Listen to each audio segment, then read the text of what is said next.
Hello guys, welcome to career media once again. My name is Gulshan Jha. Friends, MCC की mop up round की registration start हो चुकी है and as per official notice 7th तक popup round की registration को रखी गई है। लास्ट डेट ऑफ रजिस्ट्रेशन जो है वो 7 मार्च 2021 है। अभी फिलहाल रजिस्ट्रेशन एंड चॉइस फिलिंग चल रही है। चॉइस फिलिंग के दौरान अगर आप डीम्ड यूनिवर्सिटीज़ को देखेंगे तो उसमें सारी सीटें जो हैं वो एमएनजी की दिखाई दे रही है। दैट इज़ जो एनआरआई की सीट्स हैं वो एनआरआई की सीट्स भी आपको एमएनजी में दिखाई दे रही होंगी। तो आपको अगर बड़े ही ध्यान से एमएनजी सीट्स की चॉइस फिलिंग करनी है पहली बात तो, क्योंकि एमएनजी की जो फीस आप एक्सपेक्ट कर रहे होंगे एनआरआई सीट्स को भी एमएनजी में ही कन्वर्ट करके एमएनजी ही उसके बगल में भी लिख के आ रही है।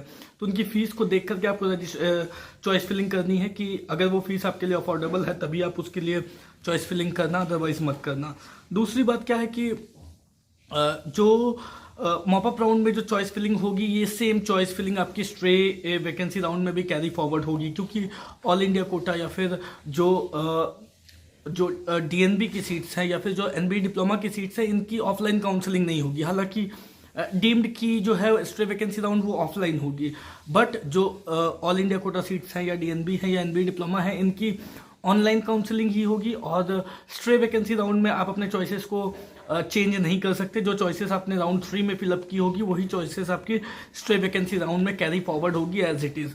तो जो भी स्टूडेंट स्ट्रे वैकेंसी राउंड तक जाना चाह रहे हैं for all India quota DNB या फिर एनबी डिप्लोमा के लिए, वो इस बात का ध्यान रखें कि जो आप चॉइस फिलिंग कर रहे हो वो ही चॉइसेस आपकी अवेलेबल होंगी स्ट्रे वैकेंसी राउंड में। उसके अलावा अगर कोई सीट खाली निकल के बच के आ जाती है तो वो चॉइस आपके लिए अवेलेबल नहीं होगी।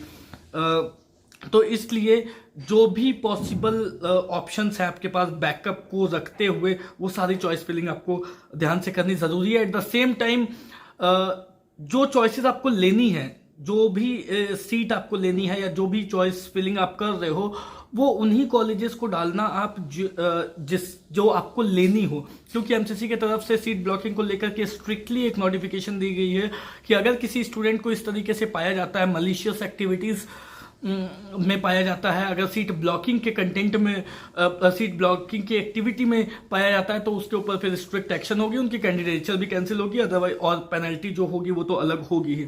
सो एमसीसी की तरफ से ये एक नोटिफिकेशन भी आई है कि सीट ब्लॉकिंग एक्टिविटीज़ में जो भी स्टूडेंट पाए जाएंगे उनके ऊपर स्ट्रिक्ट एक्शन होगी। ये सेम चीज़ 2018 में भी हुई थी। एक स्टूडेंट थे 2018 में जो सीट ब्लॉकिंग की एक्टिविटी में पाए गए थे, उनके ऊपर काफ़ी स्ट्रिक्ट एक्शन एमसीसी की तरफ से ली गई थी। And that's why I am saying कि जो ये स्ट्रांगली सजेस्ट की जाती है करियर मीडिया की तरफ से कि जो चॉइसेस आपको लेनी हो उन्हीं चॉइसेस को आप भरें। कैजुअल अप्रोच ना रखें कि चलो ये भी भर देते हैं, ये भी भर देते हैं, ये भी भर देते हैं और जो चॉइसेस बाद में डिसाइड करेंगे कि हमें लेनी है या नहीं लेनी है। इस तरीके का अप्रोच आपको नहीं रखना है। जो चॉइसेस आपको लेनी हो उन्हीं चॉइसेस को आप भरें, अदरवाइज बाद में अगर इस तरीके की किसी एक्टिविटी में आप पाए जाते हो तो आपके ऊपर स्ट्रिक्ट एक्शन हो सकती है। तो इस बात का ध्यान रखें। तीसरी बात क्या है कि मॉपअप राउंड को लेकर के बहुत सारे स्टूडेंट्स को, मॉपअप राउंड की एलिजिबिलिटी को लेकर के बहुत सारे स्टूडेंट्स में कंफ्यूजन है कि क्या अगर हमने स्टेट में सीट होल्ड की है तो हम जो एमसीसी की मॉपअप राउंड है उसके लिए एलिजिबल हैं या नहीं है। देखो, सिंपल सी बात है कि एमसीसी की तरफ से ऐसी कोई क्लैरिफिकेशन दी नहीं गई है। एमसीसी ने वन वे डायरेक्शन दी है बट वाइस वर्सा करके कोई डायरेक्शन नहीं दी है। वन वे डायरेक्शन क्या कि अगर एमसीसी की राउंड 2 काउंसलिंग में आपके पास सीट है तो आप स्टेट की राउंड 2 में या फिर एमसीसी की राउंड 3 में या फिर एमसीसी के मॉपअप में आप एलिजिबल नहीं हो। बट एमसीसी ने कहीं भी ये बात नहीं बताई है कि अगर स्टेट में आपको राउंड 2 में सीट मिलती है और आप सीट को होल्ड कर दे तो एमसीसी की मॉपअप राउंड में आप एलिजिबल नहीं हो। इस तरीके की कोई क्लैरिफिकेशन एमसीसी की तरफ से नहीं दी गई है। एट द सेम टाइम आप स्टूडेंट्स भी एलिजिबल हो अगर आपके स्टेट अलाउ करती है तो। सो आपको सबसे पहले अपनी स्टेट से की अथॉरिटी से बात करनी है कि अगर हमें सीट मिलती है तो क्या हम मॉपअप राउंड के लिए एलिजिबल हैं या नहीं है। एक सिंपल सी एग्जांपल मैं आपको बताता हूँ। महाराष्ट्र स्टेट में अगर आपको सीट मिलती है तो आप एमसीसी के लिए एलिजिबल हो। उसी तरीके से जिस भी स्टेट में आपको सीट मिली है तो उस स्टेट में आपको क्रॉस वेरीफाई करनी होगी कि if I am holding a seat in state round 1 और राउंड 2 तो then am I eligible, will I be eligible for the mop up round of MCC और नॉट। ये आपको स्टेट की तरफ से अगर अलाउ करते हैं, in that case you will be eligible for the mop up round of state. Simple सी एलिजिबिलिटी है, इसमें कोई बहुत बड़ी चीज़ नहीं है, राइट। तो इस एलिजिबिलिटी को देखते हुए आप अप्रोच अपनी रख सकते हो। लेकिन हाँ, इस बात को भी ध्यान रखना कि सीट ब्लॉकिंग जो है वो चीज़ भी नहीं होनी चाहिए, क्योंकि सीट ब्लॉकिंग अगर होती है और वो अगर जानबूझकर की जाती है, इन दैट केस जो है आपके ऊपर में वो कार्रवाई भी हो सकती है। इसके बाद आते हैं कि डीएनबी की सीट लीविंग पेनल्टी क्या होती है। जनरली अभी तक जो हमने देखा है वो, अगर आप डीएनबी में एडमिशन ले लेते हो और just in case you are also looking for 2022, मान लेते हैं 2022 को भी आप लुक आफ्टर कर रहे हो, उसके एग्जाम को आप टेस्ट करना चाहते हो, और एग्जाम में अगर आप नीट पीजी 2022 की एग्जाम में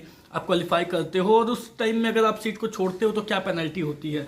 सिंपल सी पेनल्टी की क्राइटेरिया है डीएनबी की कि अगर जिस भी टाइम पे अगर आपने क्लासेस स्टार्ट कर दिया उसके बाद अगर आप डीएनबी की सीट छोड़ते हो तो आपने जितने भी फीस जमा की है वो तो आपकी फॉरफिट हो जाएगी।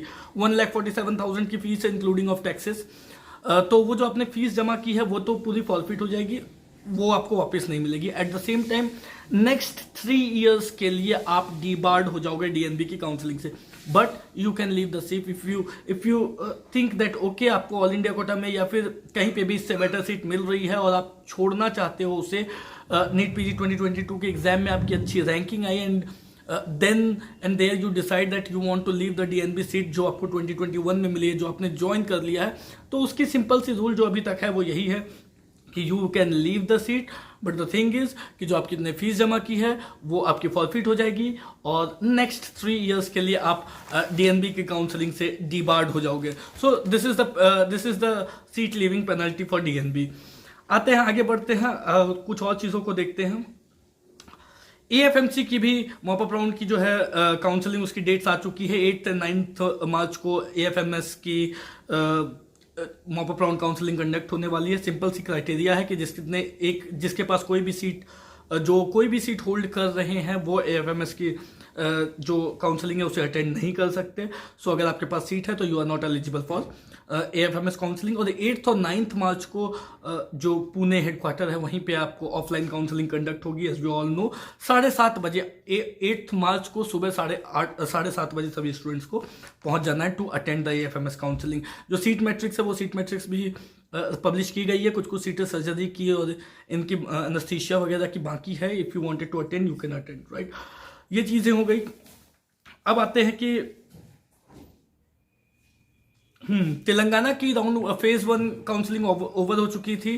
फेज 2 जो राउंड 2 कहते हैं तेलंगाना के, उसकी मैनेजमेंट कोटा की जो चॉइस फिलिंग है वो 5 to 7 है, 5th of March to 7th of March। So last date of choice filling for Telangana management quota seats is 7th of March 2021. So those who have applied for Telangana, they need to be aware with these dates. At the same time, अगर इसके अलावा देखें तो कर्नाटका की तरफ से कर्नाटका की round 2 counselling के रिजल्ट आने के बाद अब जो भी स्टूडेंट सीट्स को छोड़ना चाहते हैं, like if you are allotted a seat in round 2 in Karnataka counselling के counselling and now you decide to leave the seat, तो क्या क्या पेनल्टीज लगती है दैट आई हैव ऑलरेडी जो मैंने आपको पहले ही बताया हुआ है। I have already given you those instructions कि क्या क्या पेनल्टी लग सकती है। अभी की करंट सिचुएशन में अगर आपको सीट मिली है दैट मीन्स, और अभी अगर आप छोड़ते हो तो आपको 1 लाख की पेनल्टी भरनी पड़ेगी। और जो कैंसिलेशन फॉर्म है वो कैंसिलेशन फॉर्म भी कर्नाटका की तरफ से पब्लिश की गई है। उस कैंसिलेशन फॉर्म को फिलअप करके आपको फिजिकली जो है केईए की ऑफिस में सबमिट करनी है। वो आप सबमिट करोगे कैंसिलेशन फॉर्म, आपसे पेनल्टी डिमांड की जाएगी, पेनल्टी आपको पेमेंट करनी है, पेनल्टी पे करनी है, और तब आप जो है वहां से अपने डॉक्यूमेंट्स लेकर के वापस आ सकते हो, राइट।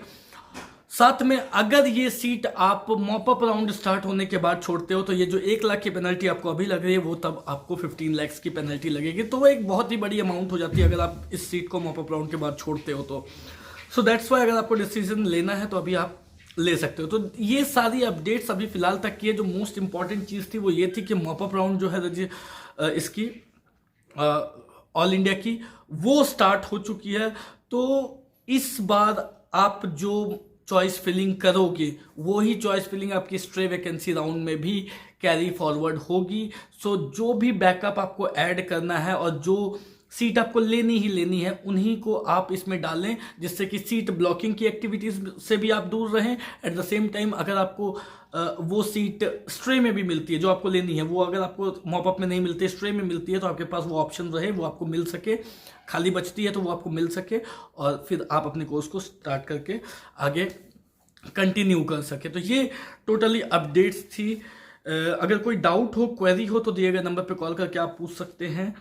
जहाँ तक रिवाइज्ड कट ऑफ की बात है, रिवाइज्ड कट ऑफ अभी तक पब्लिश हुई नहीं है। हमने भी काफ़ी सारे मेल्स किए, हमारे स्टूडेंट्स ने भी बहुत सारे मेल्स किए हैं, एमसीसी को मेल्स गए हैं हमारी तरफ से, साथ में हेल्थ मिनिस्टर को भी मेल्स गए हैं।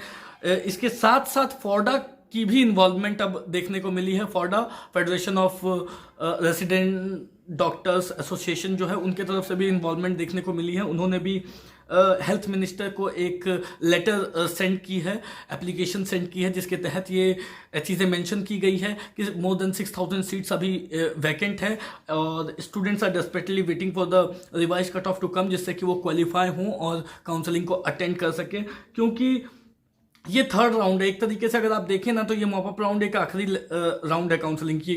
क्योंकि स्ट्रे वैकेंसी राउंड में फिर डीम्ड यूनिवर्सिटीज या प्राइवेट कॉलेजेस में क्या क्या चीज़ें होती है वो हम सब जानते हैं, राइट। तो एक मौका अभी भी स्टूडेंट के पास, अभी ही एक मौका वो स्टूडेंट के पास है जब वो फेयर वे में काउंसलिंग को अटेंड कर सकते हैं। अदरवाइज स्ट्रे वैकेंसी राउंड में अगर ये रिवाइज कट ऑफ पब्लिश की जाती है तो एज आई सेड कि सभी को पता है क्या होती है स्ट्रे वैकेंसी राउंड में, राइट। तो जल्द से जल्द ये रिवाइज कट ऑफ आनी चाहिए। मेरी राय क्या है, मेरी एडवाइस क्या है, या मेरी राय ये है कि अभी भी आ सकती है रिवाइज कट ऑफ। अगर मॉपअप राउंड की रजिस्ट्रेशन स्टार्ट हो चुकी है और स्टूडेंट को ऐसा लग रहा है कि नहीं अब नहीं आएगी, तो ऐसा कहना मुश्किल है, अभी भी आ सकती है रिवाइज कट ऑफ। सो बिल्कुल परेशान आप होंगे, डरे हुए आप होंगे, और बस आप इस बात का थोड़ी सी आपको हो सकता है तसल्ली और रखनी पड़े।